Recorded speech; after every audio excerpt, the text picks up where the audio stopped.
Welcome to episode 2, Framing. Now, framing is the filmmaker's way to convey a message or direct the audience's attention to a specific subject.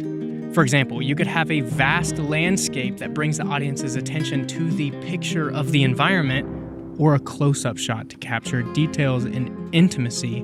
Every shot and every frame needs to be crafted to deliver a message and paint a beautiful image. So framing is basically how much space or how tight your frame is on your subject, which in other words, the space around me is negative space. So if we cut back to our wide shot, every area that is not me is negative space. So when we cut to this close shot right here, there's a lot less negative space that is surrounding me, thus giving the audience less details and less distractions from the subject. I'm going to focus in on negative space. Negative space can be used in many different ways.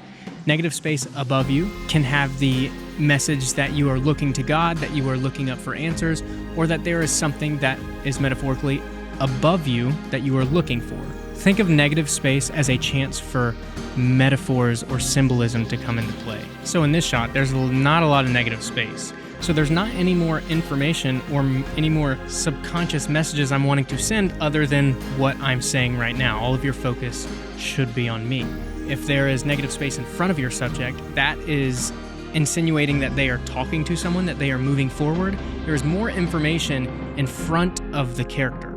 Now, if we bring that negative space behind them, it shows that there is something stopping them from moving forward. There is important information behind them, whether it's something chasing them, whether they can't move forward. The idea of framing your subject and creating balance between your subject and your negative space can tell many different stories.